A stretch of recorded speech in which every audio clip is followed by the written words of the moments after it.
It was Christmas Eve, and the Carter family was preparing for a cozy night in.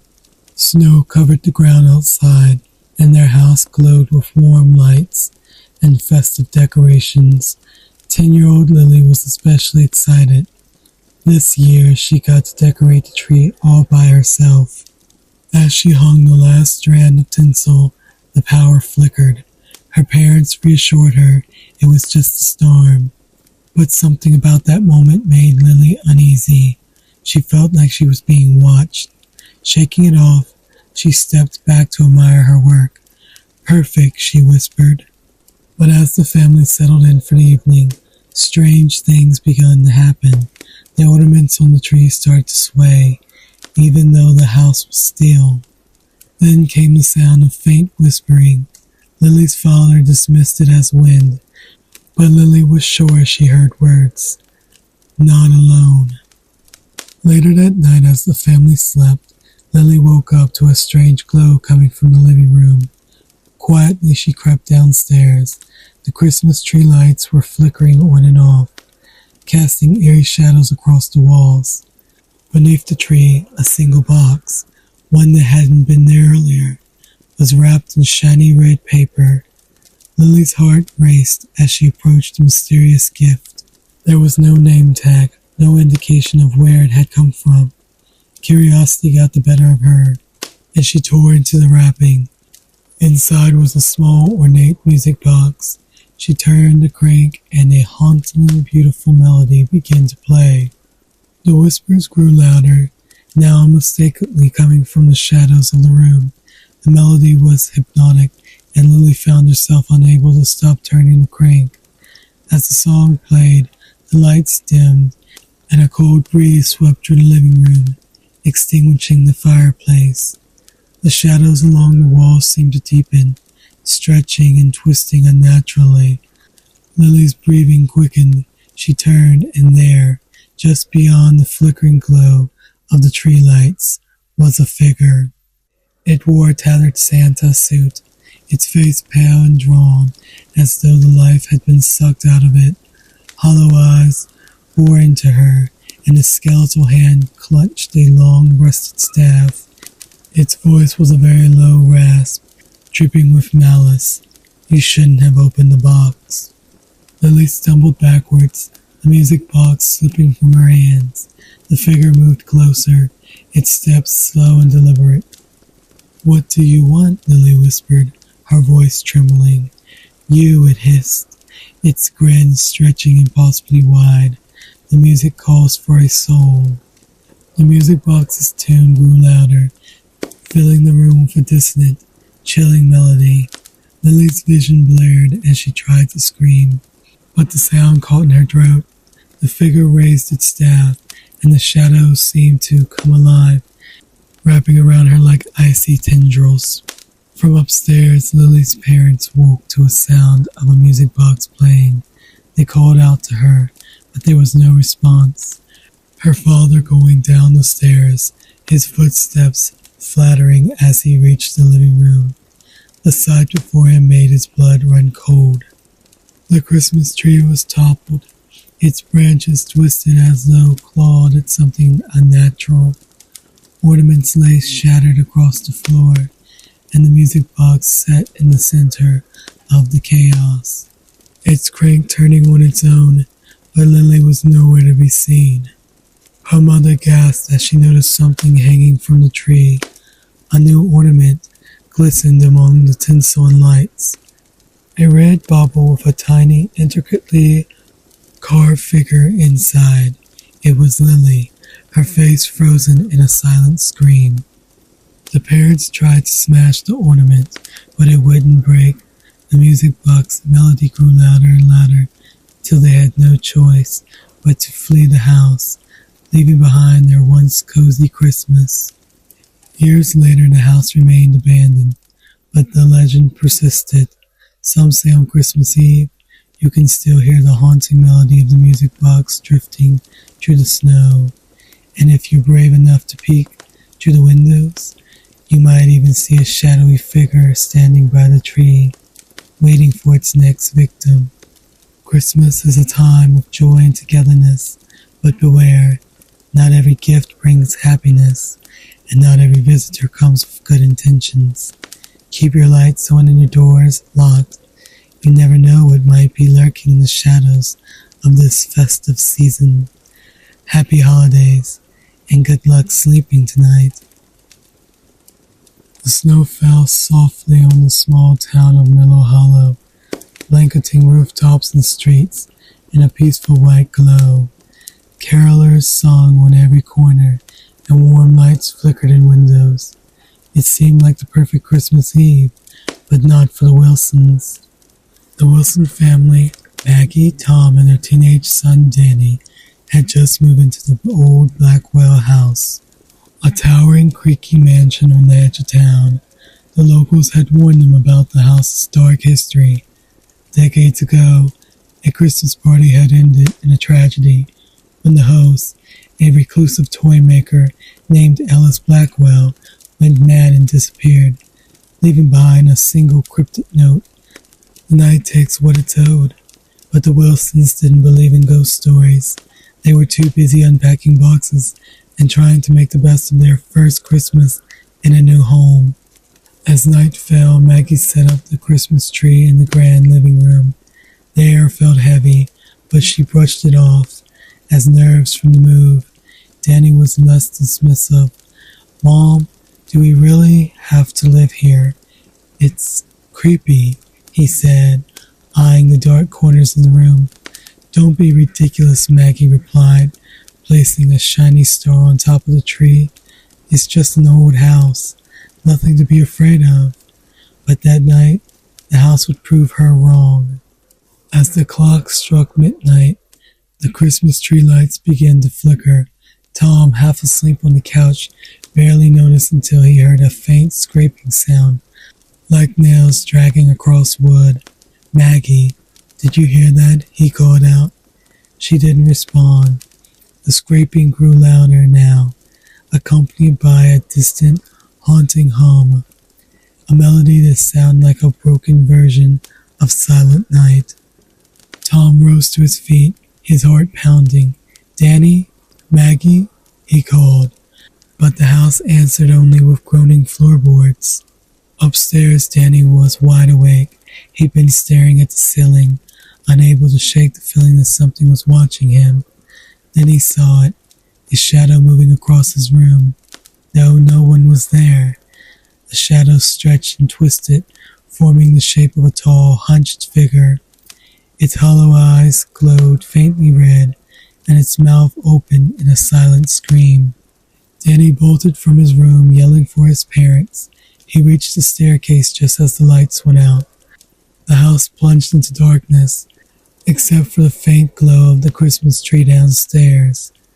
The eerie melody of Silent Night now echoed through the halls, louder and more distorted. Maggie appeared at the base of the stairs, her face pale. "Danny, what's going on?" she asked. Before he could answer, the front door slammed shut on its own, and a freezing wind swept through the house. Ornaments from the tree crashed to the floor, and the scraping sound grew louder. A voice whispered low and raspy, "The night takes what it's owed." The family huddled together in the living room, too terrified to move. The tree lights blinked erratically, casting shadows that seemed to dance across the walls. Then out of the darkness, a figure emerged. It was Ellis Blackwell. The ghostly toy maker was dressed in a tattered coat. His face was gaunt and lifeless. In one hand he held a cracked porcelain doll, and in another a jagged, rusted music box. His eyes burned with an unnatural light as he stepped closer to the family. "You shouldn't have come here," Blackwell hissed. "This house is cursed. Christmas demands its sacrifice." Danny tried to run, but the doors and windows slammed shut, trapping them inside. Blackwell opened the music box, and a discordant tune spilled out, filling the air with an overwhelming sense of dread. The shadows came alive, shaking across the room and wrapping around Tom and Maggie. Their screams were muffled as the darkness swallowed them whole. Danny fell to the floor, frozen in terror. Blackwell loomed over him, his skeletal hand reaching out. "You'll join the others," he said, his voice like knives scraping glass. But before he could strike, Danny grabbed the porcelain doll and hurled it at the music box. The box shattered, and Blackwell let out an ear-piercing shriek. The shadows recoiled, and the oppressive darkness lifted. The house shook violently, and Danny ran for the door, which flew open with a blinding flash of light. He stumbled into the snow-covered yard, gasping for air. When he turned back, the house was gone.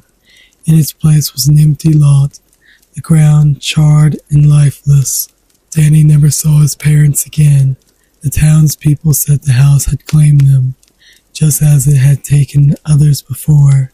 And every Christmas Eve, if you stand on the empty lot, you can hear the faint melody of Silent Night carried on in the wind. The snowstorm came suddenly, trapping the residents of Cedar Ridge in their homes. The town, nestled in a valley surrounded by dense woods, had always been known for its picturesque winters, but on this Christmas Eve, something far darker awaited. The Anderson family, parents Ashley and Michael, and their teenage daughter Sandy, had planned a quiet evening by the fire. Their cabin, perched on the edge of the forest, seemed like a perfect place to spend the holidays. Sandy decorated the tree as Ashley prepared hot cocoa, and Michael stoked the fire. The storm howled outside, rattling the windows, but inside, the warmth of Christmas filled the air until the lights went out. "Power's probably down from the storm," Michael said, grabbing a flashlight. "I'll check the generator." Ashley nodded, but Sandy frowned. "Dad, maybe you shouldn't go outside. It's scary out there." Michael laughed. "Don't you worry, kiddo. It'll just take a minute." He slipped into his coat and boots, leaving the two alone. Minutes passed, then 10, then 20. Ashley glanced at the clock, her worry growing. "Stay here, Sandy. I'm going to check on your father," she said, grabbing a flashlight of her own. Sandy clung to the couch, the flickering firelight casting long shadows across the room. She tried to focus on the decorations, the twinkling ornaments and the glittering tinsel, but then she heard it, a faint scratching sound coming from the window. She froze. The sound grew louder, more insistent. Slowly, Sandy turned her head toward the glass. At first, she saw only her own reflection, but then something moved behind her, a shadow, tall and distorted, with long, claw-like fingers. She screamed, spinning around, but nothing was there. Outside, Ashley tugged through the knee-deep snow, her flashlight barely cutting through the swirling storm. "Michael," she called. The generator shed stood at the edge of the woods, its door swinging open in the wind. Inside, the generator hummed quietly, fully operational. "Michael," she called again, louder this time. No answer. Then she saw them, footprints leading from the shed into the forest. She hesitated, the icy wind biting her face. Against her better judgment, she followed the trail. The footprints stopped abruptly at the tree line. It was as if Michael simply vanished. A low growl echoed from the woods. Ashley's flashlight flickered, and for a split second she thought she saw glowing eyes staring back at her from the darkness. She ran back to the cabin, heart pounding. When Ashley burst through the door, Sandy was crying.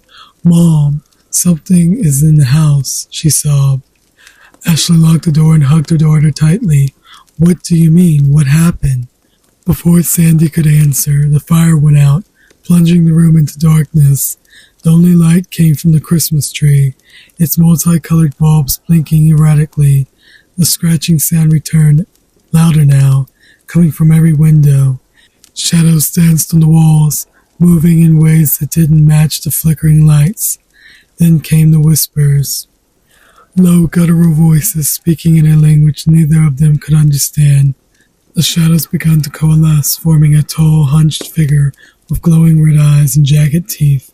Its grin stretched unnaturally wide as it stepped closer to them. Ashley grabbed the fire poker, holding it like a weapon. "Step back," she shouted, but the figure only laughed, a chilling sound that echoed through the room. "Your time has come," it hissed. The tree lights exploded, plunging the room into complete darkness. Sandy screamed as icy hands wrapped around her ankles, dragging her toward the shadows. Ashley swung the poker wildly, but it passed through the figure as it were made of smoke.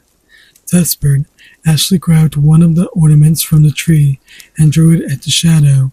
The glass bauble shattered, and for a brief moment the figure recoiled, its form flickering like a dying flame. Seizing the moment, Ashley grabbed Sandy and ran for the door. Outside, the storm had calmed. The cabin stood quiet and dark behind them. Ashley turned back, expecting to see the shadow chasing them, but the windows were empty. It was as if the house had swallowed it whole. "Mom, where's Dad?" Sandy whispered, tears streaming down her face. Ashley shook her head, unable to answer. Together, they walked through the storm back toward the town. The next day, rescue workers found the cabin abandoned. No sign of Michael or the terror Ashley and Sandy had described. But in the snow outside, they found footprints leading from the house to the woods, the same place where Ashley had seen Michael's trail end. And deep within the forest, they discovered a clearing. In its center stood a single Christmas tree, its branches adorned with shattered ornaments and torn tinsel.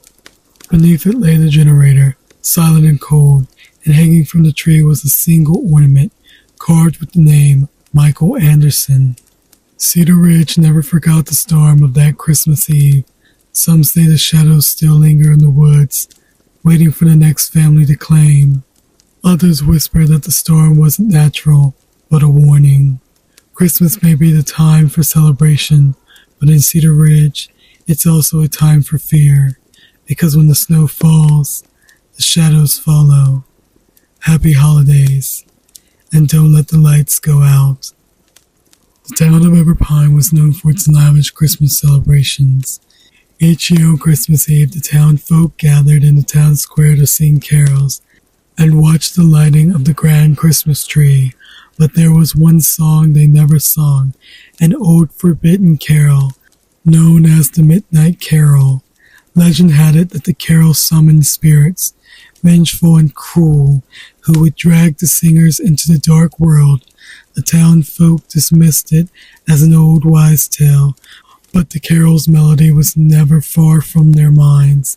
Some say they could hear it faintly in the wind on the coldest nights, whispering from the shadows. This Christmas Eve, 16-year-old Nora and her friends were bored. The tree lighting was old, and the festivities had died down. Everpine's tradition felt tired, predictable. "We need to do something exciting," Nora said, pulling her coat tighter against the biting cold. "Let's make this a Christmas to remember." Her best friend Max smirked. "You mean like singing the Midnight Carol?" The group went quiet. Ava, the youngest of the group, shivered. "We're not supposed to even talk about that song. My grandma says it's cursed." "Oh, come on," Nora said. "It's just a dumb story. Nothing will happen." Max pulled out his phone. "I found the lyrics online. Let's do it." Despite their nerves, curiosity won out. They gathered near the edge of the woods, away from the praying eyes, and began to sing. The melody was haunting, unlike any Christmas carol they heard it before. The words felt heavy, ancient, and the air around them seemed to grow colder with each note. As they finished the last verse, the wind died completely. The world fell silent. "See? Nothing happened," Max said, laughing nervously. But then they heard it, a faint echo of their own voices coming from the forest. The melody grew louder, closer, but it was warped and twisted, as if something inhuman was singing it back to them. "Did you hear that?" Ava whispered, her breath visible in the icy air. "It's just the wind," Max said, though his voice trembled. Nora wasn't so sure. The shadows beneath the trees seemed to stretch and move. Suddenly the ground beneath them began to shake. A piercing, bone-chilling wail erupted from the forest, and a figure emerged. It was a woman, her face pale and hollow, her eyes glowing faintly blue. She wore a tattered gown that seemed to float around her, and in her hands she held a cracked bell. "Who sing the forbidden carol?" she demanded, her voice echoing unnaturally. The group froze, too terrified to respond. The woman's grin stretched unnaturally wide. "You have awakened us," she hissed. "Now the spirits of the season will claim what is theirs." Behind her, more figures emerged from the trees. Gaunt and twisted, their faces were controlled in expressions of rage and sorrow.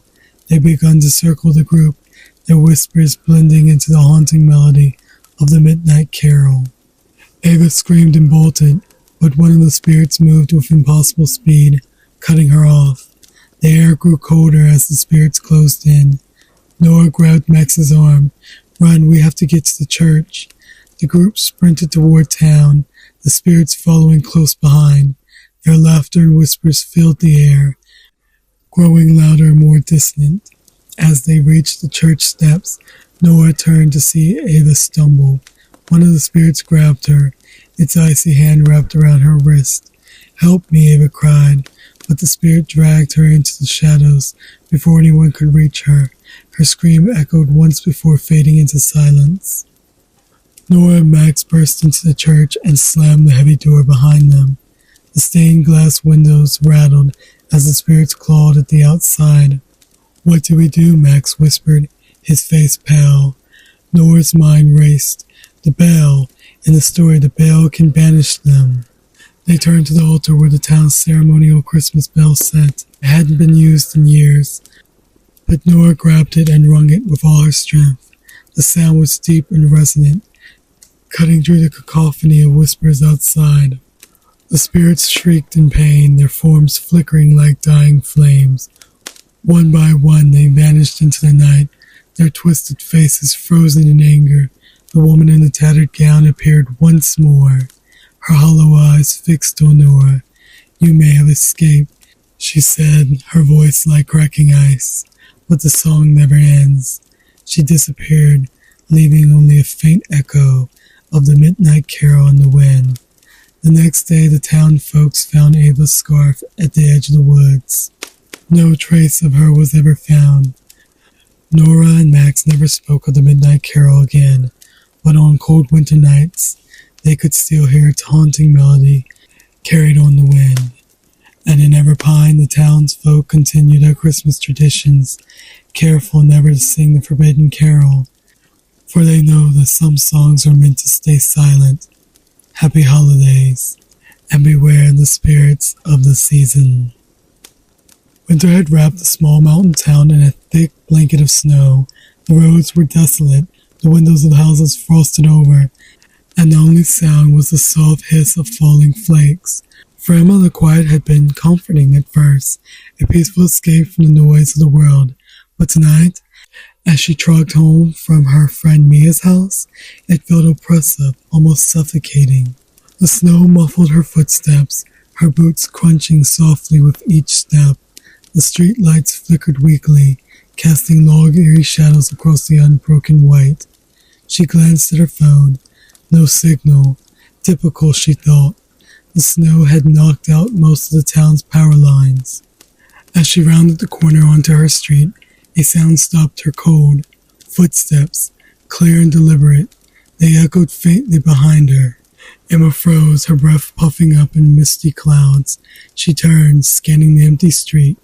Nothing, just snow-covered cars and the skeletal trees swaying gently in the wind. "Get a grip, Emma," she muttered, shaking her head and continuing on. But as she walked, the sound came again. Crunch, crunch. This time closer. Her heart thudded in her chest as she turned again. Still nothing. "Hello," she called out, her voice trembling. The snow absorbed her sound, making it feel like her words didn't even travel. She quickened her pace, her house now visible at the end of the street. The warm glow of the porch light was a beacon, but it felt miles away. Crunch, crunch. The footsteps matched her speed. Growing louder, she didn't dare look back this time. Her legs burned as she pushed herself to move faster, nearly slipping on an icy patch. Her breath came in panicked gasp as she reached the steps to her house. Fumbling with her keys, she finally shoved the door open and slammed it behind her, locking it tight. For a moment she stood there, back pressed against the door, listening. Silence, just the wind howling outside. Her heart began to slow, and she let out a shaky laugh. "You're losing it," she whispered. Emma moved to the window, parting the curtains slightly to peer out. The street was empty, nothing but snow and shadows. She let the curtain fall back and turned to head upstairs. That's when she noticed the wet footsteps. They trailed from the front door across the hardwood floor and into the living room. Her breath caught in her throat. She hadn't even taken off her boots yet. Slowly she followed the footprints, her pulse hammering in her ears. "Hello," she called again, her voice barely a whisper. The house answered with creaks and groans, the way old houses do. She reached the living room and flicked on the light. It flicked once before staying on, casting a dim glow. The footprints ended in the middle of the room. Emma stared, her mind racing. There was no one there, no sign of anyone. She backed away slowly, bumping into the coffee table. The sound seemed to echo unnaturally loud, and then she heard it, a whisper, so faint she thought she imagined it, but it came again, clearer this time. "Emma." Her blood turned to ice. She spun around, her eyes darting to every shadow, every corner of the room. "Who's there?" she demanded, her voice cracking. The whisper came again, this time right behind her ear. "Why did you leave me?" Emma screamed and bolted for the stairs. She took them two at a time, slamming her bedroom door shut behind her. She pressed her back up against it, tears streaming down her face. The whispering didn't follow her, but the house seemed alive with sounds now, creaking, groaning, the faint sound of footsteps below. She grabbed her phone, her hands shaking as she dialed 911. No signal, of course. She drew the phone down and crawled into the corner of her room, clutching her knees to her chest. The whisper came again, soft and mournful. "You forgot me, Emma. You left me in the cold." Emma shook her head violently. "No, I don't know you. Leave me alone." The room grew colder. Her breath fogged in the air as the whisper turned into a low, guttural growl. The doorknob rattled violently. Emma screamed, her voice raw as the door flew open, slamming against the wall. The figure stood there, a shadowy outline with glowing hollow eyes. Snow clung to its tattered clothes, and its bony hand reached out toward her. Emma scrambled back, hitting the wall. "You left me to die," it rasped, its voice echoing unnaturally. "No, no," Emma sobbed, squeezing her eyes shut. When she opened them, the figure was gone. The room was still. The only sound was her ragged breathing. She stayed there until the first rays of dawn seeped through the window. When she finally worked up the courage to leave her room, she found the footprints again. They led from the living room out the front door and vanished into the snow. But in their place was a message scrawled in the frost on the window pane. "I'll be back when the snow falls again." The first thing Libby noticed was the quiet, not the peaceful kind, but the heavy, oppressive silence that makes your skin crawl. The snowstorm had stopped hours ago, leaving behind an eerie stillness that seemed unnatural. She stood at the edge of the frozen lake, the ice shimmering under the pale moonlight. She should have been back at the cabin by now, but something about the lake had drawn her closer. Her friends had dared her to come out here alone. "It's just a lake," they said. "What's so scary about it?" But the local stories told a different tale. They called it the White Silence, and warned that people who wandered too far onto the ice sometimes never come back. Libby tightened her scarf, her breath fogging in the icy air. She couldn't shake the feeling that she was being watched. Her flashlight flickered as she stepped onto the frozen surface. The cold seemed to sweep through her boots, biting at her toes. The silence grew heavier, pressing down on her like a weight. Then she heard it, a faint crack. She froze, her heart pounding. Just the ice settling, she whispered to herself, trying to stay calm, but the sound came again, louder this time. Crack, crack, it echoed through the night, followed by a faint, almost imperceptible whisper. Help me. Libby's stomach dropped. She whipped her head around, but there was no one there. The lake was empty, just a vast expansion of snow and ice. Hello, she called, her voice trembling. The whisper came again, closer now. Help me, please. Her instinct screamed at her to run, but her feet felt glued to the ice. The flashlight flickered again before dying completely, purging her into darkness. Panic set in as she fumbled for her phone, but it was useless. No signal. She turned toward the shore, ready to bolt, but the whispers grew louder, overlapping, surrounding her. Don't leave. Stay with us. Libby stumbled, her boots slipping on the ice. She hit the ground hard, the cold biting into her palms. As she looked up, she saw them. Shadows, faint and translucent, raising from the ice. Their forms were twisted, their faces pale and hollow. They drifted closer, their empty eyes locked on her. You came, one of them whispered, its voice raspy and broken. We've been waiting. Stay back, Libby screamed, scrambling to her feet. But the shadows didn't stop. They guided toward her, their movements slow but deliberate. The ice beneath her feet groaned, a deep, ominous sound that sent a shiver down her spine. You have to stay, another shadow hissed. You have to know the truth. Libby shook her head, tears streaming down her face. I don't want to know. Leave me alone. The ice cracked loudly as she felt it shift beneath her. She tried to run, but the ground gave way. With a scream, she plunged into the freezing water. The cold was unbearable, stealing the air from her lungs. As she struggled to surface, the shadows circled above her, their whispers growing louder. Look, beneath. Through the icy water she saw them, faces, dozens of them, pale and lifeless, staring up at her from beneath the surface. Their mouths moved silently, as if trying to speak. Her chest burned as she fought to hold her breath, her vision blurring. A hand shot out of the water, grabbing her arm. It was ice cold, its grip like iron. Libby thrashed, but it pulled her down deeper into the darkness. The whispers became deafening, the faces pressing closer, and then just as she thought she couldn't take any more, everything went still. When she woke up, she was laying on the shore. The sun was rising, casting a soft pink glow over the lake. She sat up, coughing and shivering, her clothes soaked through. Her friends were nowhere to be seen, and the forest was silent. But the lake was different now. The ice was clear, and beneath it, she could see the faces. They were still there watching her, their eyes filled with a sorrow that made her chest ache.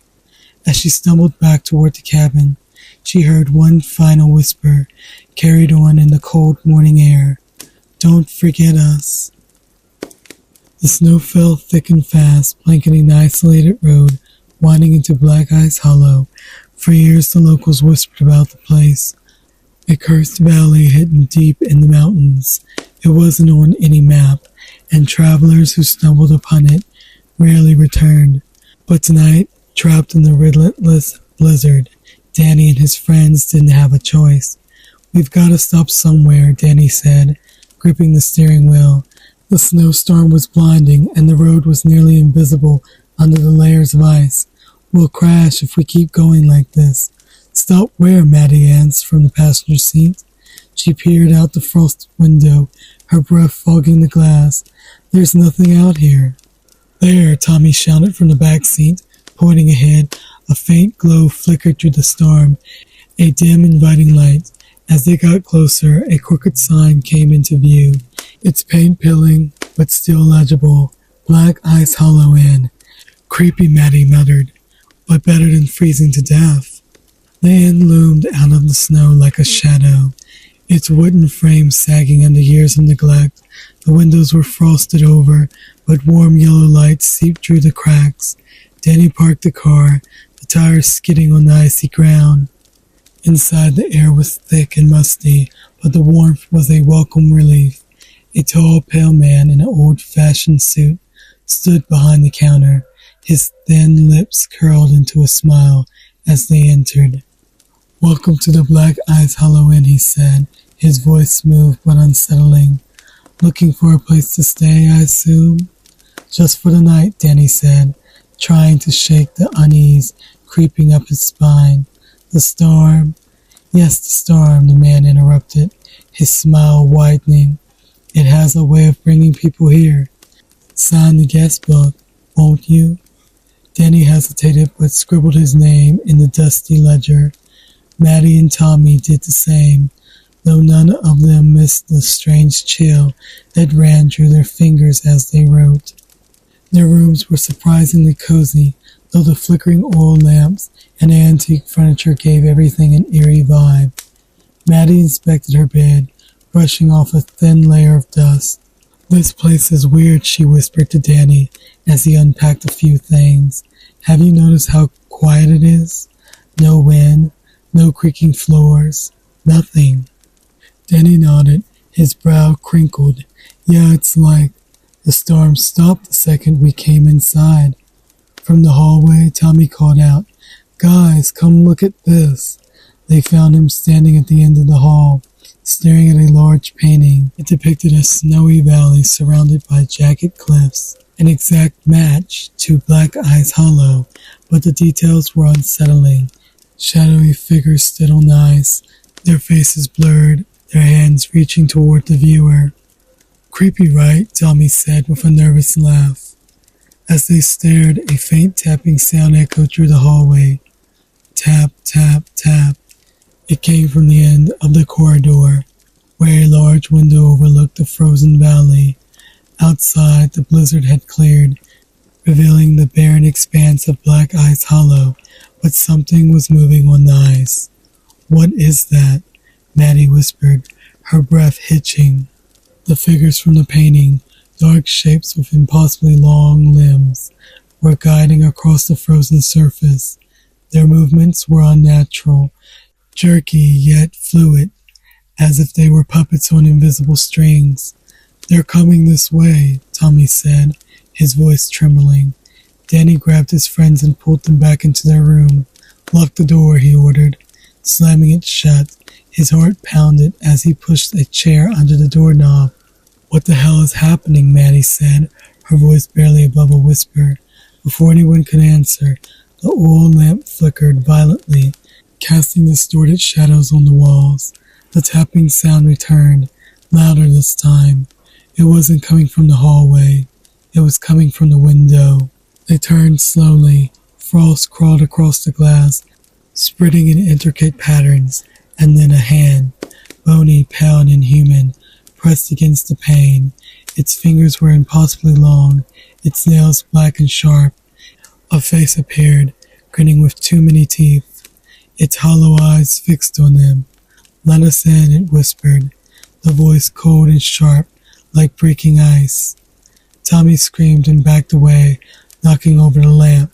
The room plunged into darkness. Outside, the tapping grew into a frantic pounding. The window cracked, spiderwebbing under the pressure. "We have to get out of here," Maddie shouted. Danny grabbed the door handle, but it wouldn't budge. The chair wasn't the problem. It was as if the door itself was frozen shut. The temperature in the room plummeted, their breath turning into clouds of frost. "Danny," Maddie whimpered, pointing at the floor. Ice was spreading across the wood, inching toward their feet. Faint whispers filled the air, growing louder with each passing second. They finally forced the door open and bolted into the hallway, their footsteps echoing in an oppressive silence. The inn felt different now, darker, colder. The flickering lights had gone out completely, replaced by an eerie blue glow coming from the windows. "The car!" Tommy shouted. "We have to get to the car." They raced down the stairs, but the lobby was empty. The pale man was gone, and the guest book lay open on the counter. The names they had signed were gone, replaced by fresh ink spelling out, "They are heirs now." The front door burst open as they reached it, but instead of a snowy parking lot, They were greeted by the frozen expanse of black ice hollow. The inn had vanished. The figures on the ice were closer now, their distorted limbs twitching as they moved. Danny turned to run, but the ground beneath them cracked. The ice gave way, plunging them into the freezing darkness below. The next morning, a search party found Danny's car, buried in the snow on the edge of Black Ice Hollow. Inside were their belongings, untouched, but there was no sign of Danny, Maddie, or Tommy. Some say the Hollow claimed them, adding their souls to its cursed collection. Others whisper that if you stayed on the edge of the valley during a full moon, you can hear their screams echoing across the frozen expanse, but no one dares to go looking. Black Ice Hollow never lets its prey escape. The snow hit harder than anyone expected, burying the road in a thick layer of snow, trapping Emily, Sam, and Jason in the middle of nowhere.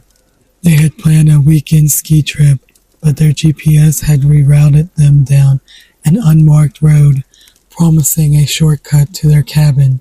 Instead, it led them down into a heart of a frozen wilderness, surrounded by towering pines and complete desolation. "Great," Sam muttered, slamming his fist against the dashboard. "The car's dead, and we're in the middle of nowhere." "Why did we trust the GPS?" Emily snapped, rubbing her hands together for warmth. The heater had died along with the engine. Jason peered out the frosted window, his breath fogging the glass. "We can't stay in the car. If the storm gets worse, we'll freeze." Emily pointed toward the trees. "I think I saw something back there. A building or a cabin. It wasn't far." Sam sighed. "It's better than sitting here waiting to turn into popsicles. Let's go." The three trudged through the knee-deep snow, the howling wind drowning out their voices. After what felt like hours, they spotted it. A crumbling cabin nestled in the trees. Its windows were boarded up, and the roof sagged under the weight of the snow, but smoke curled faintly from the chimney. "Someone's here," Jason said, relief in his voice. Emily hesitated. "Doesn't this seem off? Who lives out here in the middle of nowhere?" Sam didn't wait for an answer. He pushed open the creaking door and stepped inside, waving the others to follow. The interior was dimly lit by a crackling fire in the stone hearth. The air was warm but carried an unsettling metallic scent. "Hello," Sam called out, his voice echoing in the small space. "Anyone home?" No answer. Emily shivered as she stepped inside, her eyes scanning the room. The walls were lined with dusty shelves, filled with jars of something. The contents were murky, unrecognizable. A wooden table in the center of the room held what looked like a rusted hunting knife, its blade dark with dried stains. "This place is creepy," she whispered. "We shouldn't be here." Jason closed the door behind them. "It's warmer than the car. Let's just stay until the storm passes." As they settled near the fire, the wind outside seemed to die down, replaced by an eerie silence. Emily couldn't shake the feeling they were being watched. She glanced at the shelves again, noticing something she hadn't before. Scratches on the walls, deep grooves that looked like claw marks. "Guys," she said, her voice barely audible, "something's not right." Sam groaned. "Can we not freak out for once? It's just an old cabin." Jason stood, his eyes fixed on a door at the back of the room. "What's back there?" "Don't," Emily said, her voice sharp. "Let's just stay here by the fire." But Jason was already moving. He opened the door slowly, revealing a set of stairs leading down into darkness. A cold draft wafted up, carrying with it the same metallic scent that hung in the air. "Basements and creepy cabins are never a good idea," Emily warned. Jason ignored her, pulling out his phone to use a flashlight. "I'll just take a quick look." The light barely penetrated the darkness as Jason descended the creaking stairs. At the bottom, the space opened into a room lined with more shelves, but these weren't filled with jars. They were lined with photographs, hundreds of them, pinned to the walls. Jason stepped closer, his stomach tightening. The pictures were of all the people, groups, families, individuals, all posed in front of this very cabin, but the smiles in the pictures didn't reach their eyes. Something about their expression was wrong. Jason, Emily called from upstairs. Come back up, please. Guys, Jason said, his voice shaking. You need to see this. Emily and Sam reluctantly joined him, their flashlights casting long, flickering shadows across the basement walls. Emily gasped when she saw the photos. These people, they all looked terrified, she whispered, her eyes darting from one image to the next. Sam pointed to a photo in the corner. Look at this one. That's from the 1970s. And that one. He trailed off, staring at another picture. That's from last year. What? Emily stepped closer. The photo Sam was pointing at showed a group of 4 people standing in front of the cabin, their eyes wide with fear. Emily's breath hitched in her throat as she recognized one of the faces. That's my sister, she whispered. She went missing last winter. Before anyone could respond, a loud thud echoed from upstairs, followed by slow, deliberate footsteps. Someone's here, Jason hissed, turning off his flashlight. The 3 stood frozen as the footsteps grew louder, closer. Then the voice came, low and raspy, like the wind drew dead leaves. You shouldn't be here. The basement door creaked open, and a shadow loomed at the top of the stairs. The figure was impossibly tall, its head nearly brushing the door frame. Its eyes glowed faintly, like embers in a dying fire. Emily grabbed Jason's arm, her voice a frantic whisper. We need to hide. They scrambled behind a stack of crates, their breaths shallow. The figure descended the steps slowly, its movements jerky and unnatural. As it stepped into the dim light, Emily stifled a scream. Its face was stretched and pale, its skin cracked like ice, its mouth split into a jagged grin, revealing rows of teeth that were too long, too sharp. It sniffed the air, its glowing eyes scanning the room. I smell fear. Sam's foot slipped on the icy floor, the sound echoing in the silence. The creature's head snapped in their direction, and it let out an ear-pitching screech, lunging toward them. Run, Jason yelled, shoving the crates aside. They bolted up the stairs, the creature's heavy footsteps thundering behind them. Emily reached the main room first, grabbing the hunting knife from the table. As the others made it through the door, she turned and slashed at the creature, the blade slicing through his arm. Black viscous liquid oozed from the wound, and it let out a guttural roar. Get to the car, she screamed.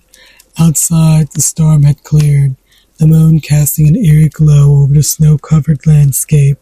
They ran toward the car, slipping and stumbling in the deep drifts. Behind them, the creature burst through the cabin door, its wounded arm hanging limp, but its movements undeterred. Jason fumbled with the keys, his hands shaking as he unlocked the doors. They piled in, and Sam turned the ignition. The engine sputtered, but didn't start.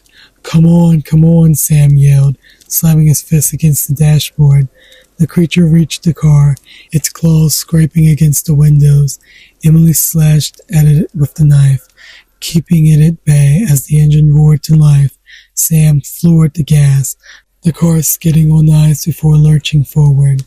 As they sped away, the creature's glowing eyes burned into their memories, watching them vanish into the night. They didn't stop driving until they reached the nearest town. When they reported the cabin to authorities, no one believed them. A search team was sent to investigate, but they found nothing.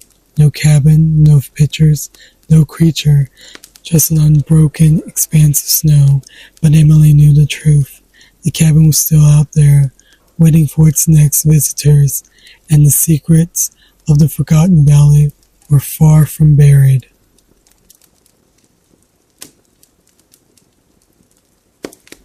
Snow fell in thick, silent flakes over the small town of Ash Pine. blanketing the streets in eerie stillness. It was Christmas Eve and the town should have been alive with cheer, but an unshakable tension hung in the air. 17-year-old Becky leaned against her bedroom window, staring out at the quiet neighborhood. Her younger brother Lee had been babbling all evening about hearing sleigh bells, but Becky brushed it off as excitement for Santa. The parents had gone to a late-night church service, leaving them alone in the house. "Becky, do you hear it?" Lee's voice quivered as he appeared in her doorway. His wide eyes reflected the dim glow of the Christmas tree lights. "Hear what?" Becky sighed, annoyed. "The bells. They're getting louder." Becky rolled her eyes but paused when she heard it too. A faint jingling carried on the icy wind. Her stomach tightened. It was almost melodic, but there was something off about it, uneven, distorted, like a broken music box. She pulled her hoodie tighter around her and headed downstairs, Lee trailing close behind. The sound grew louder as they approached the living room. Becky peeked out the window, her breath fogging the glass. The snow-covered street was empty, save for the occasional flicker of the street lamp. Then, in the distance, she spotted it. A shadowy sleigh, its runners gliding unnaturally over the snow without leaving tracks. "Santa," Lee whispered, his voice trembling with a mix of hope and fear. Becky grabbed his hand, pulling him away from the window. "That's not Santa," she muttered. "Lock the door." Lee bolted to the front door, twisting the deadbolt, just as the jingling stopped abruptly. The silence was deafening. Becky's pulse pounded in her ears as she scanned the room. Thud. The sound came from the roof. Lee gasped, clutching Becky's arm. The Christmas lights flickered, casting long, sinister shadows across the room. "Is he on the roof?" Lee asked, his voice barely above a whisper. Becky didn't answer. She grabbed the bat from the side of the couch, her hands trembling. "Stay behind me," she ordered. The jingling resumed, louder now, echoing directly above them. Then came the slow scrape of something heavy being dragged across the roof. A low, guttural laugh reverberated through the house, chilling Becky to the core. Suddenly the chimney rattled. A cascade of ash and soot spilled into the fireplace as something began descending. Becky yanked Lee away, her eyes locked on the hearth. A gloved hand, blackened and charred, emerged from the chute. Then another. A figure pulled itself into the room. Santa, but not the jolly figure from storybooks. His crimson suit was tattered and scorched, his beard matted with ash. His eyes glowed a sickly yellow. His mouth stretched into an unnatural grin, revealing jagged, yellowed teeth. "Merry Christmas," he rasped, his voice like gravel. Lee screamed, and the creature lunged, unnaturally fast for its bulky frame. Becky swung the bat, striking Santa across the face. He staggered back with a guttural growl, but didn't fall. Instead, he straightened his head, tilting unnaturally far to one side, and laughed. A bone-chilling howl sound. "You've been naughty," he snared, his bony fingers reaching for Lee. "Run," Becky shouted, shoving Lee toward the stairs. They scrambled up as Santa gave chase, his heavy boots pounding against the hardwood floor. Becky slammed her bedroom door shut and wedged a chair under the handle. "What is he?" Lee whimpered, tears streaming down his face. "I don't know," Becky admitted, her heart racing, "but he's not the real Santa." The jingling bells began again, this time from the other side of the door. Then came the sound of scratching, slow and deliberate, like nails carving into wood. Becky backed away, holding the bat tightly. "Let me in, children," Santa crooned, his voice dripping with malice. "I have presents for you." Scratching turned into pounding, the door splintering under the force. Becky's mind raced. They needed to escape. She glanced at the window. It was their only chance. "Lee, climb out and head to the neighbor's house, now," she urged, drawing the window open. The freezing air bit at her face. "What about you?" Lee cried. "I'll be right behind you. Go." Lee hesitated but obeyed. Clambering out onto the snow-covered roof, Becky turned just as the door burst open. Santa stepped inside, his hulking frame filling the doorway. "Where do you think you're going?" he growled, his grin widening unnaturally. He swung the bat, but he caught it in midair with his inhuman strength. With a flick of his wrist, he sent her flying into the dresser. Stars danced in her vision as she scrambled to her feet. Santa advanced his jagged teeth barred. "You can't escape me, naughty girl." Desperate Becky grabbed the lamp from her nightstand and hurled it at his face. The bulb shattered and sparks flew, lighting the dry fabric on his suit. Flames licked at him, and he let out an ear-piercing screech, his glowing eyes dimming. Seizing her chance, Becky crawled out the window and onto the roof. Lee was already sliding down the drain pipe. She followed, her hands numb from the cold. They hit the ground running, not daring to look back as the creature's wails echoed into the night. When they reached the neighbor's house, they banged on the door until it opened. Their elderly neighbor, Miss Clarkson, took one look at their pale faces and ushered them inside. "What happened?" she asked, alarmed. "There's something in our house," Emma panted. It looked like Santa." Miss Clarkson's face went pale. "You saw him?" she whispered. "The midnight sleigh? He comes for the naughty on Christmas Eve." He stared at her in disbelief. "What do you mean?"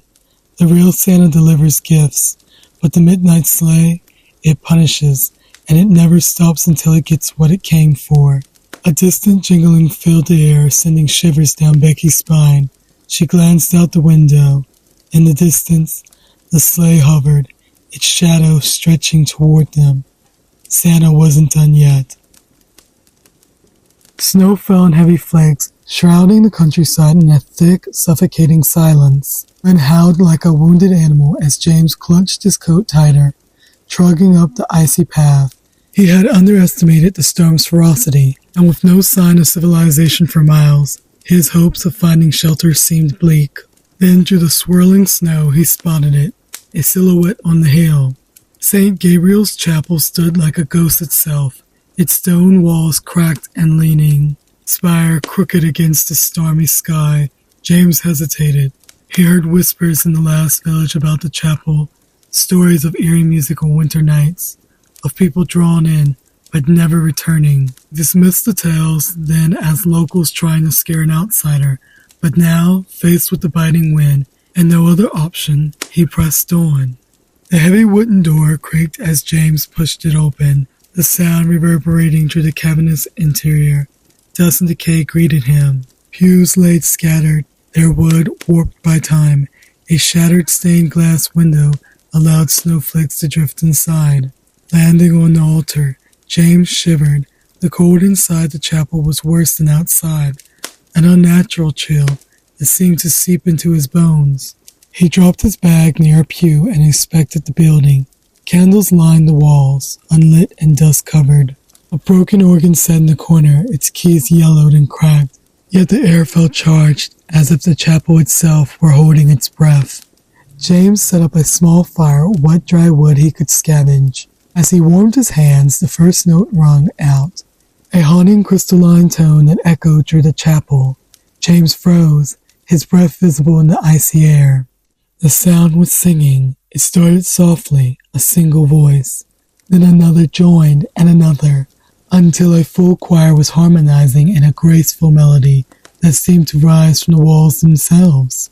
James stood there, peering into the darkness. "Hello," he called, his voice trembling. The singing stopped abruptly. The silence was deafening, the kind that made your ears ring. James' heart thundering in his chest. "Is someone there?" he tried again, stepping toward the altar. The reply was not words, but the slow scrape of movement behind him. He spun around, his flashlight beam slicing through the dark. Nothing. The singing resumed. This time it was louder, closer. James' flashlight flickered, and in its unsteady glow he saw them. Figures, dozens of them, emerging from the shadows. They wore tattered choir robes that fluttered as if caught in a phantom breeze. Their faces were pale and gaunt, skin stretched tight over bones, and where their eyes should have been were only hollow, gaping voids. Their mouths moved in unison, emitting a melody that crawled at James' sanity. James stumbled back, his flashlight clattering to the floor. This can't be real," he muttered. Scrambling to grab his bag, he bolted for the door, but it slammed shut with a force that rattled the entire chapel. The choir advanced, their song growing louder, each note burrowing into his mind. Whispers joined the melody, soft and insistent, like icy fingers brushing his thoughts. Join us, sing with us, forever. James shook his head violently, his breath coming in ragged gasps. No, leave me alone, he shouted, his voice cracking. He pushed his back against the door, pushing with all his might. But it wouldn't budge. The cold was unbearable now, frost creeping up the walls and forming on his skin. The choir was upon him. One of the figures reached out, its skeletal hand brushing his arm. The touch burned like dry ice, and James screamed, stumbling forward toward the altar. The figures encircled him, their eyeless faces inches from his, their mouths still singing. James dropped to his knees, clutching his head as the whispers grew louder. Images flashed in his mind of members gathered on a stormy night decades ago, trapped inside the chapel by an avalanche. They had sung hymns to comfort themselves as the cold claimed them, their faith unable to save them from death's icy grip. Now they were trapped, their spirits bound to the chapel, their song an endless lament. James' vision blurred as the frost formed on his eyelashes. I don't want this, he choked out, his voice weak. I just needed shelter. A figure knelt before him, its face inches from his, its lips parted, and for the first time, James heard words in the melody. Seeing it hissed, its voice a guttural growl, or freeze. James resisted, his breath shallow, his body numb, but the cold was too much. His fingers were blue, his vision dimming. The whispers turned to screams, the song reaching a crescendo as the figures loomed closer, their mouths impossibly wide, their voices filling the chapel with a cacophony of despair. Unable to fight any longer, James opened his mouth. His scream was swallowed by the hymn. The next morning the storm cleared, leaving St. Gabriel's Chapel bathed in weak sunlight. A local hunter, passing by, noticed the fresh footprints leading to the door. He pushed it open, but inside was silence. The fire had burned out and the frost coated every surface. There was no sign of James, except for a new figure in the choir. His face gaunt, his eyes hollow, his voice blending perfectly with the endless hymn. It started like any other babysitting job. Kayla needed the cash, especially around the holidays, and the Winters family offered double her usual rate. Their house was old, Victorian style, with a big wraparound porch that creaked even when there was no wind. Snow blanketed the yard, but somehow the place felt cold from the inside out. Miss Winters met her at the door, pulling on her gloves. Tommy's already in bed, but if he wakes up, just read to him for a bit. He's been fearful since we moved here. Kayla nodded, thinking the extra cash might be for dealing with a bratty kid. But then Mrs. Winters added, "Oh, and don't touch the elf." Kayla raised an eyebrow. The elf? Mrs. Winters pointed to the fireplace mantel, where a small vintage elf doll sat. Its porcelain face was painted with an unnerving grin, its glass eyes catching the firelight just right. That thing? Kayla laughed nervously. Mrs. Winters' expression didn't change. Don't touch it. Before Kayla could ask why, the Winters were out the door, leaving her alone in the big empty house. The house was quiet except for the ticking of an old Godfather clock. Kayla settled onto the couch with her phone, scrolling aimlessly. Every now and then, her eyes drifted to the elf. Its tilted head and wide grin seemed to follow her, but she brushed it off. Just a dumb doll, she muttered. A soft thud sound upstairs. She froze. Tommy, she called, but no answer came. She tiptoed up the creaky stairs, the floorboards groaning under her weight. Tommy's bedroom door was ajar. She peeked in, but he was still sound asleep, clutching a worn teddy bear. Kayla let out a relieved breath and turned back toward the steps. That's when she noticed something strange. The elf. It was sitting at the top of the staircase, grinning up at her. She blinked. No way. It was on the mantel downstairs. Okay, seriously, who's messing with me? She whispered, her voice shaky. But the house remained silent. the shadows deepening as the wind howled outside. Kayla put the elf back on the mantle, refusing to let a stupid toy get under her skin. She double-checked the locks on the doors and sat back down. Minutes passed and a soft scraping sound came from the fireplace. Her eyes darted to the mantle. The elf was gone. Her heart pounded as she searched the room, turning over cushions and looking under furniture. Finally, she found it sitting on the coffee table, its grin wider than before. "I'm losing it," she whispered, picking it up. The moment she touched it, a chill ran through her body. The lights flickered, and the air seemed to grow heavier. A faint childlike giggle echoed through the room. She dropped the elf and backed away. Kayla's nerves were shot. She tried calling the Winters, but the line went straight to voicemail. The house felt alive now, groaning, creaking, and shifting as if it were breathing. And the elf? It was everywhere.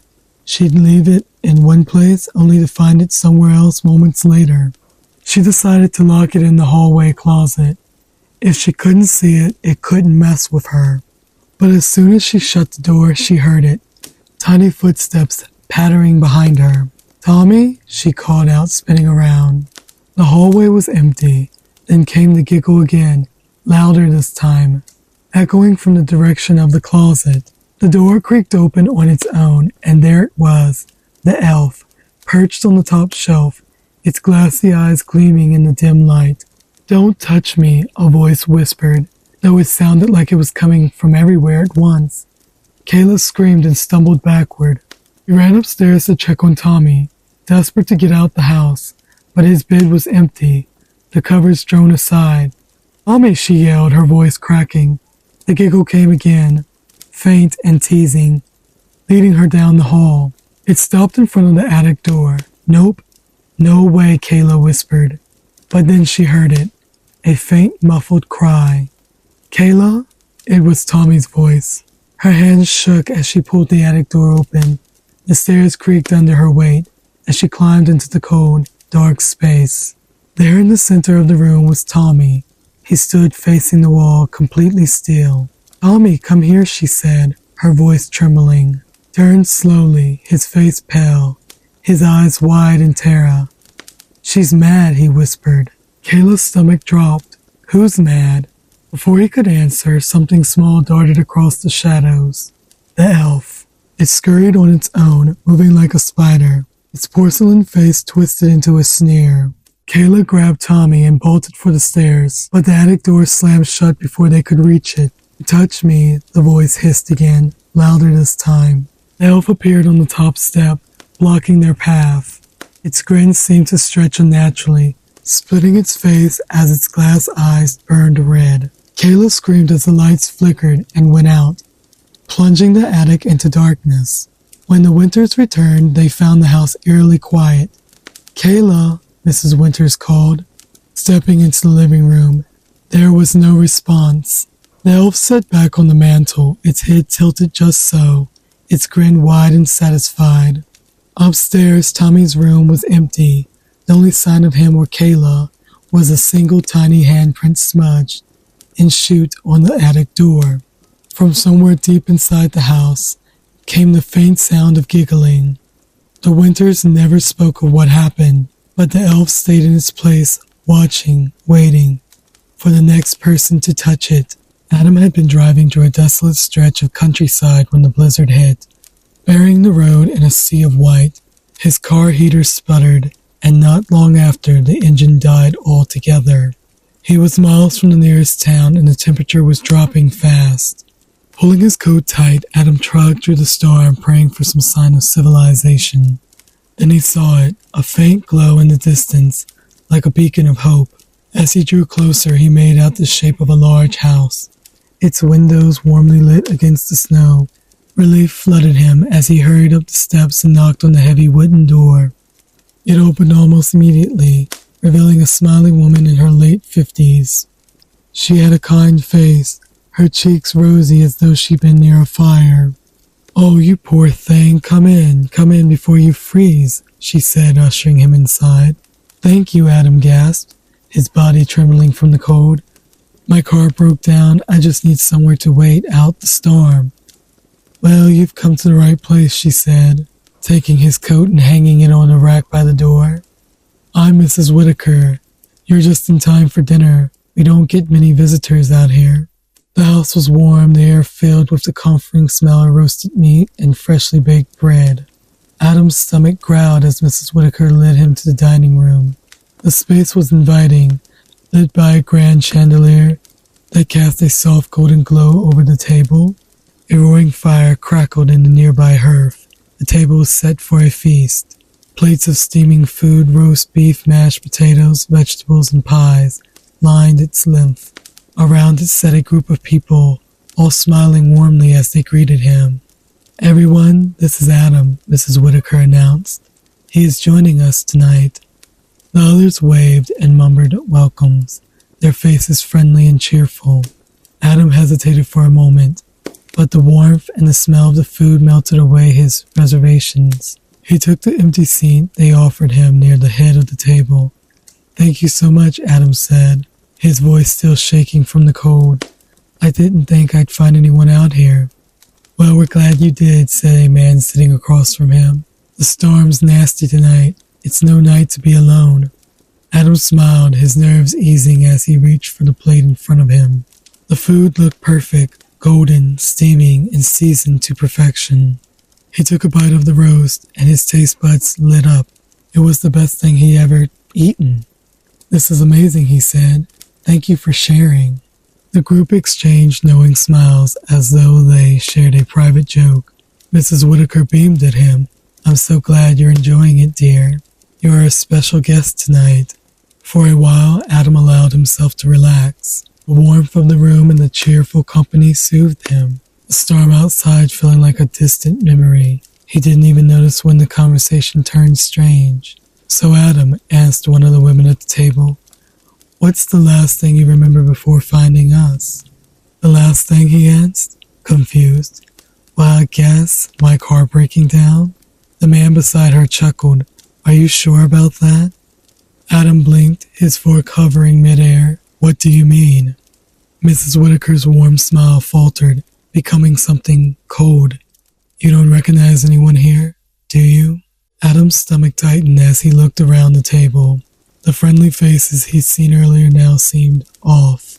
Their skin was pale, their eyes glassy, and their smiles too wide, too unnatural. I don't understand, he said, his voice shaking. Mrs. Whitaker leaned closer, her voice dropping to a whisper. Think harder, Adam. You've been here before. No, Adam said, pushing his chair back. That's not possible. Oh, but it is, she said. Look at the feast.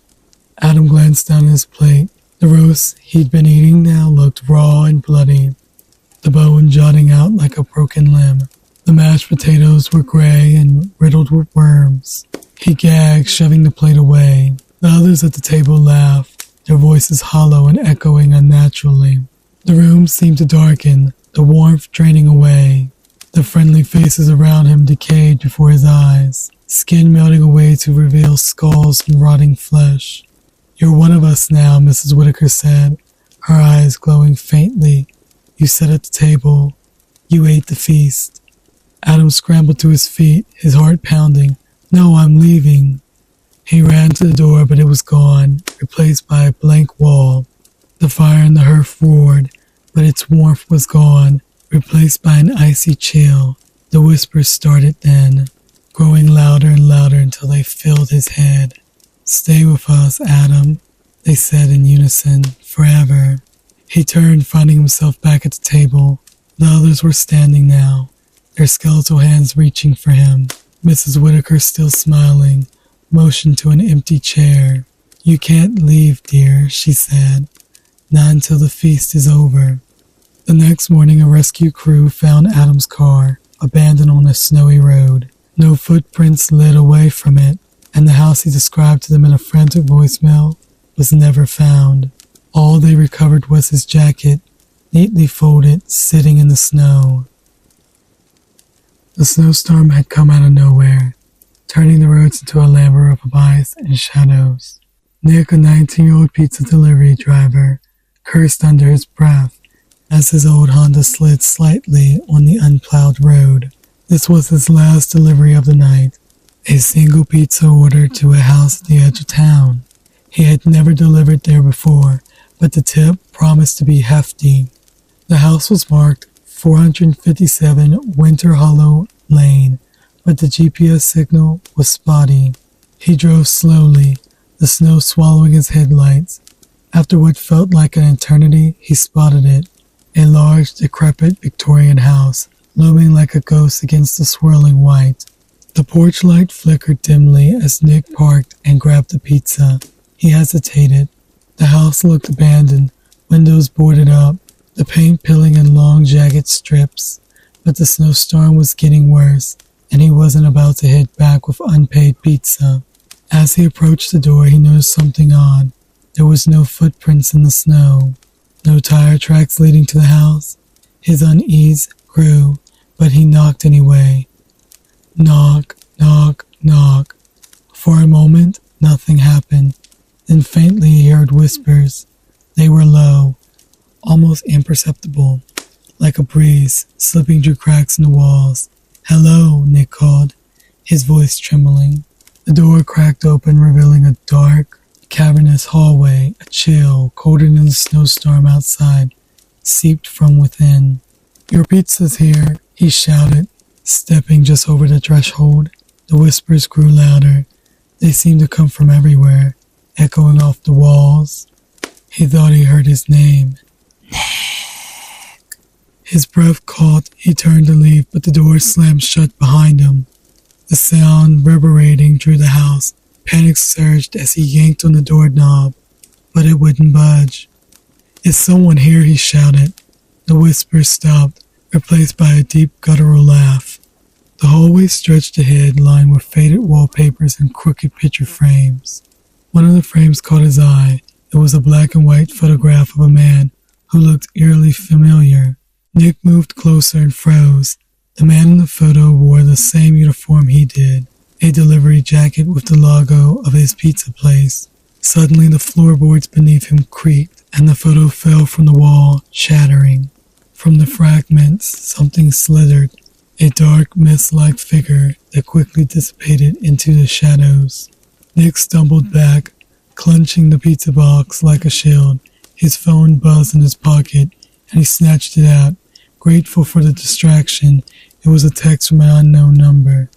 "They're hungry. Feed them." His heart pounded as he scanned the empty hallway. At the end of it, a door creaked open, revealing a faint light. Compelled by some unseen force, Nick moved forward. The room beyond was a dining room, but it looked like something out of a nightmare. The table was set with rotting food and the chairs were occupied by figures. At least they had been figures. Now they were skeletal remains, dressed in tattered clothes. Each skull was tilted toward the head of the table, where a single empty chair awaited. The whispers returned, now deafening. They urged him forward, guiding him to place the pizza box on the table. As he did, the skeletal heads turned toward him in unison, their hollow sockets glowing faintly. "Eat," one of them rasped. Nick stumbled back, shaking his head. "No, I'm leaving, I'm done."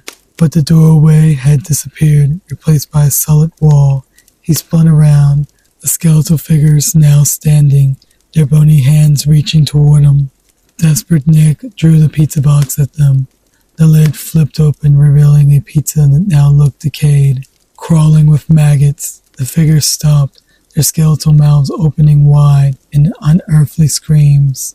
The whispers became a roar. The room spun, the walls melting into darkness. When Nick awoke, he was laying in the snow, his car idling nearby. The house was gone, replaced by an empty, snow-covered lot. His phone buzzed again. Another text from the same number. "You've been fed. Don't come back." Nick scrambled to his car and sped away, not daring to look back. When he got to the pizza shop to quit his job, the manager frowned. "What house?" "We don't deliver to Winter Hollow Lane. That place burned down decades ago." Nick's jacket felt heavier. He reached into the pocket and pulled out a photo. His heart stopped. It was the black and white picture from the house. The delivery driver who looked just like him. But this time, The photo included one more figure, himself standing at the edge of the table, the pizza box in his hands. It was a bitterly cold night, and the fog rolled in thick like a suffocating blanket, muffling every sound. Jenna gripped the steering wheel tightly, her breath fogging up the window shield. Her little sedan cut through the murky darkness on an empty back road. The GPS had led her here, away from the main highway, and she cursed herself for trusting it. She glanced at the clock, 11:47 p.m. "Just get through this road and you'll be fine," she muttered. The trees on either side of the road loomed like twisted skeletal hands, clawing at the fog. As she rounded a bend, the headlights caught a figure standing in the middle of the road. She slammed on the brakes, tires screeching as the car skidded to stop, her heart pounding as she stared ahead. The man stood motionless, silhouetted in the beam of her headlights. He wore a tattered coat, and in his hand he clutched an old rusted lead pipe.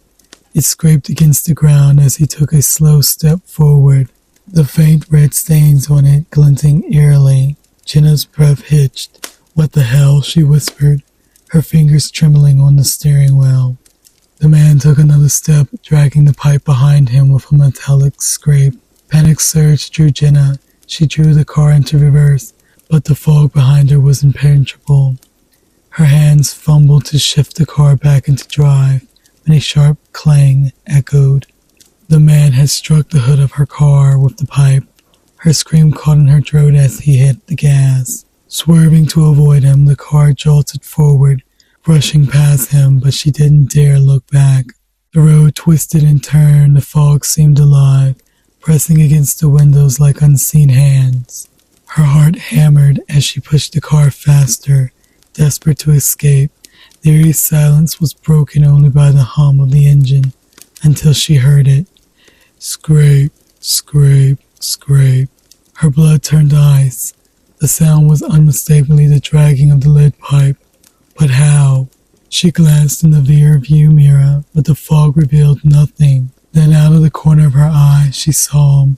The man was running alongside the car, his face hidden in the shadow, the pipe dragging across the pavement. "No, no, this isn't happening," she cried, slamming her foot on the gas. The speed climbed, but no matter how fast she went, the man kept pace, his movements unnaturally fluid, almost guiding. The road seemed endless, stretching into oblivion. The fog grew thicker, the world around her shrinking into just a car and the relentless figure. Her phone buzzed on the passenger seat. With trembling fingers, she snatched it up, glancing at the screen. No signal. A sharp thud jolted as the pipe slammed into the back of the car. She screamed, the phone slipping from her hand. Her tires screeched as she swerved again, trying to shake him off. The road suddenly forked. She reared right, the tires skidding on the damp pavement. The scraping sound faded, and for a moment, she dared to hope she had lost him. But the relief was short-lived.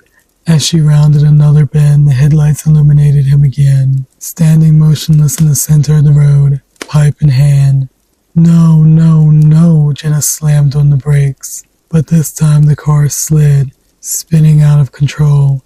The world blurred, and the car came to a violent stop, nose first in the ditch. Her head throbbed as she fought to stay conscious. The engine sputtered and died, plunging her into an eerie silence. The fog seemed thicker now, suffocating her. Scrape, scrape, scrape. The sound was closer this time. Her eyes darted to the cracked windshield. There he was, standing just feet away, his face still hidden in the shadow.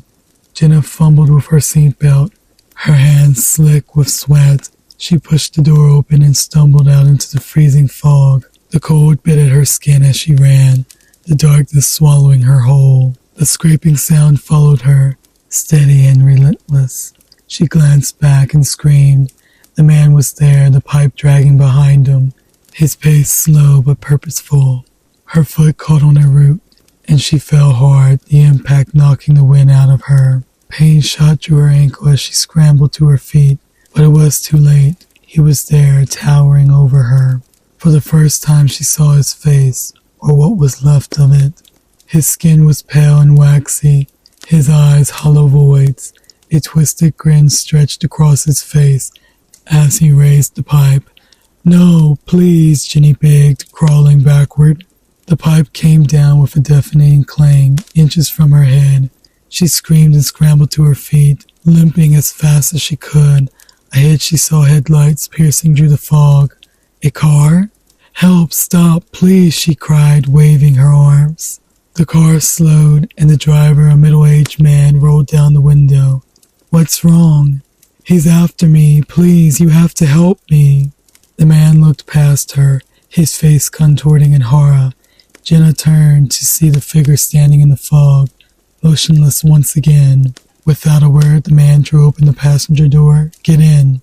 Jenna didn't hesitate. She dove into the car, slamming the door behind her. The driver hit the gas, the tires screeching as they sped away. She looked back, her heart pounding. The man with the pipe stood there, fading into the fog. But as the car rounded the corner, she heard it again, faint but unmistakable. Scrape, scrape, scrape. He was still out there, waiting for the next unlucky soul to cross his path. The snow fell in thick, heavy flakes, blanketing the forest in silence. Taylor pulled his scarf tighter around his neck, his breath puffing out in clouds as he hiked through the icy path. His boots crunched against the frozen ground, the sound unnervingly loud in the stillness. "Almost there," he muttered, glancing at the map on his phone. The cabin wasn't far, just a few more minutes through the woods. His friends were already there, probably warming by the fire, with mugs of hot cocoa. He'd been late leaving work, and now he regretted agreeing to meet them so deep in the wilderness. Signal bars on his phone blinked out, leaving him completely cut off. Groaned, stuffing the device into his pocket. "Great, classic horror movie setup," he joked to himself, though his voice wavered. A sound stopped him in his tracks, a faint rustling like something moving through the trees. He froze, listening. The wind had stilled, and the forest was eerily quiet. The rustling came again, louder this time, accompanied by the faint crunch of snow.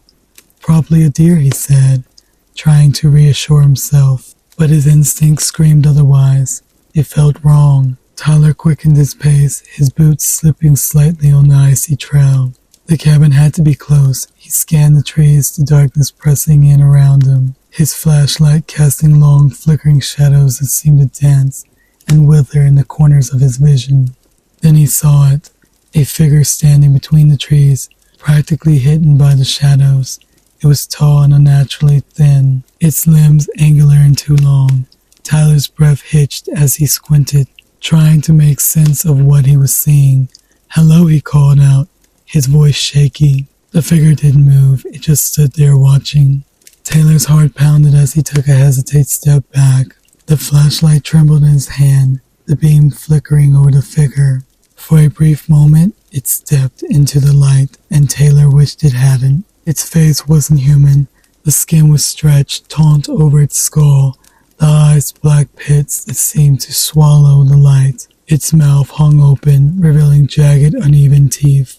But the worst part was the way it moved. It tilted its head, mimicking curiosity, then shifted its body with a jerky, unnatural motion, like a puppet on tangled strings. Taylor turned and ran.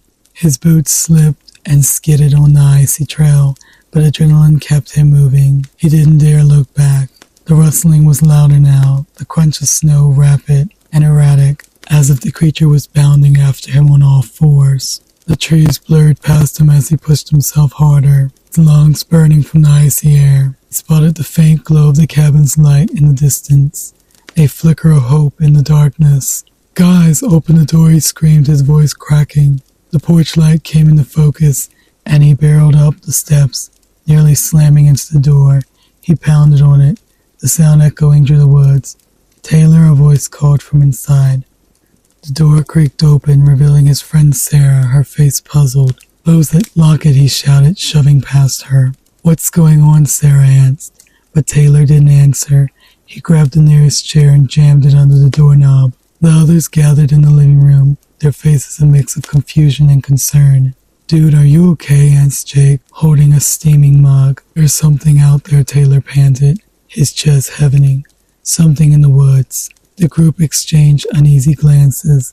Like an animal, Sarah asked. No, Taylor snapped. It's not an animal.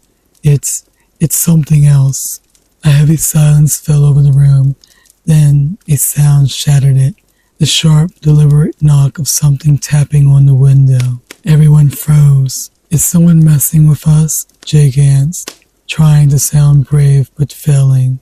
Taylor shook his head. It's not someone. The knock came again, louder this time. Sarah slowly approached the window, pulling the curtain aside just enough to peek through. She gasped and stumbled back, her face pale. What did you see? Jake demanded. It's something right there, Sarah whispered. Taylor grabbed the curtain and yanked it aside. The creature was there, just outside the window. Its face was pressed against the glass, those black, soulless eyes staring in. Turn off the lights, Taylor hissed. Jake scrambled to flip the switches, plunging the cabin into darkness. The group huddled together in the middle of the room, their breaths shallow and panicked. The knocking stopped. For a moment, there was only silence. Then came the sound of scratching, a slow, deliberate scraping along the walls of the cabin. It's trying to get in, Sarah whispered, tears streaming down her face. Stay quiet, Taylor said, his voice barely audible. The scratching moved to the door. A long, guttural growl filled the air, sending chills down their spines. The doorknob rattled, and the chair wedged beneath it creaked under the pressure. Dick grabbed a fire poker from the hearth, gripping it tightly. We can't just sit here, he said, his voice trembling. Before anyone could respond, the chair gave way and the door burst open. The creature stood in the doorway, its towering frame silhouetted against the night. It stepped inside, its head tilting unnaturally as it surveyed the terrified group. Taylor felt paralyzed, his body refusing to move as the creature took a slow, deliberate step forward. Then it stopped, its head snapped toward the window as a faint sound echoed through the woods, a howl low and mournful. The creature growled a guttural inhuman sound before turning and bounding out of the cabin on all fours. The group stayed frozen, listening as the sound of its movement faded into the distance. What just happened? Sarah whispered. Oh no, Taylor said, his voice shaking, but we're not staying here. Without another word, they grabbed their things and fled into the night, leaving the cabin and the ice-bound woods behind. But as they reached the edge of the forest, Taylor couldn't shake the feeling they were still being watched, and somewhere in the distance, hidden in the snow and the shadows, the skinwalker waited for its next prey.